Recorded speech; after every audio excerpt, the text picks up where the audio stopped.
उत्तर प्रदेश के आगरा में ताजमहल के 22 कमरों को खोले जाने की याचिका पर इलाहाबाद हाईकोर्ट की लखनऊ बेंच में सुनवाई हुई। इस याचिका में अदालत से मांग की गई है कि सालों से बंद पड़े 22 कमरों को खुलवाया जाए और एएसआई से उसकी जांच कराई जाए। सुनवाई के दौरान अदालत ने याचिकाकर्ताओं से कहा कि वह अपनी याचिका तक ही सीमित रहें। आज आप ताजमहल के कमरे को देखने की मांग कर रहे हैं, कल को आप कहेंगे कि हमें जज के चैम्बर में जाना है। अदालत ने याचिकाकर्ता से कहा कि वह जाएं और MA नेट JRF करें और उसके बाद शोध में ऐसा विषय चुने। फिर अगर कोई संस्थान उन्हें यह शोध करने से रोके तो हमारे पास आए। अदालत की सुनवाई में याचिकाकर्ता रजनीश सिंह के वकील ने कहा कि देश के नागरिकों को ताजमहल के बारे में सच जानने की जरूरत है। याचिकाकर्ता ने कहा, मैं कई RTI लगा चुका हूँ, मुझे पता चला है कि कई कमरे बंद हैं और प्रशासन की ओर से बताया गया है कि ऐसा सुरक्षा कारणों की वजह से किया गया है। याचिकाकर्ता ने कहा कि अगर कोई चीज ताजमहल में छिपाई गई है तो उसकी जानकारी जनता को होनी चाहिए। अदालत ने कहा कि याचिकाकर्ता अपनी याचिका तक ही सीमित रहें।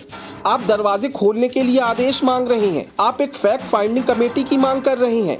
इसके जवाब में यूपी सरकार के वकील ने कहा कि इस मामले में आगरा में पहले से ही मुकदमा दर्ज है और याचिकाकर्ता का इस पर कोई अधिकार क्षेत्र नहीं है।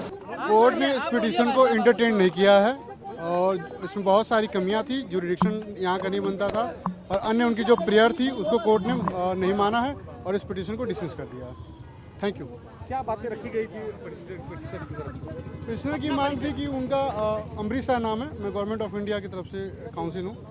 उनकी डिमांड थी कि 22 कमरे खुलवाए जाएँ और उसमें उनके बहुत सी ऐसी प्रेयर थी जो कि मेंटेनेबल नहीं था और कोई फैक्चुअल बहुत सारी मिस्टेक्स थी उस पिटीशन में, इसलिए कोर्ट ने उसको डिसमिस कर दिया। आपने क्या कर रखा था कोर्ट में कि भाई नहीं होना चाहिए? जो हमको भारत सरकार से इंस्ट्रक्शन मिला तो हम रखा। वहीं याचिकाकर्ता ने कहा कि मैं इस तथ्य पर बात ही नहीं कर रहा हूं कि वह जमीन भगवान शिव से जुड़ी है या अल्लाह से। मेरा मुख्य मुद्दा वो बंद कमरे हैं और हम सभी को जानना चाहिए कि आखिर उन कमरों के पीछे क्या है। इसके बाद अदालत ने कहा कि क्या आप मानते हैं कि ताजमहल शाहजहां ने नहीं बनवाया? क्या हम यहाँ कोई फैसला सुनाने आए हैं कि इसे किसने बनवाया या ताजमहल की उम्र क्या है?